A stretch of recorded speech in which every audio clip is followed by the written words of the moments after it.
What's always amazing to me when I encounter people who have been involved with the museum, whether they are former directors or board members, whether they be members of our audience, is that they all have specific memories. And they have specific memories of the place, but also what they encountered.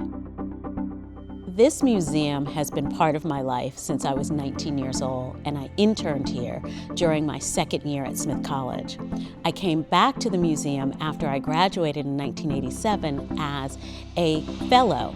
And then, after a decade, I came back to the museum in 2000 as Deputy Director and Chief Curator, working for the sixth director of this museum, Dr. Lowry Stokes Sims.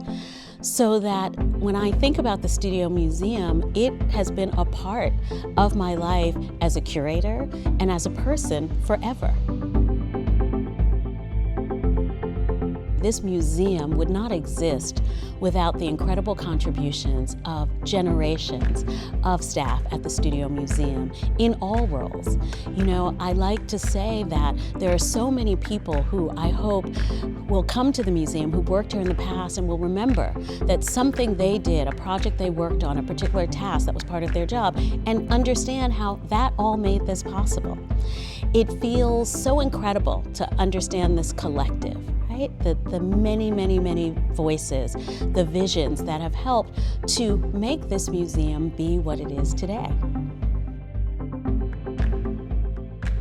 This new building, which allows us as an institution to live and serve and steward and present and preserve in ways that not only honor our past, but begin to imagine new futures for the Studio Museum in Harlem.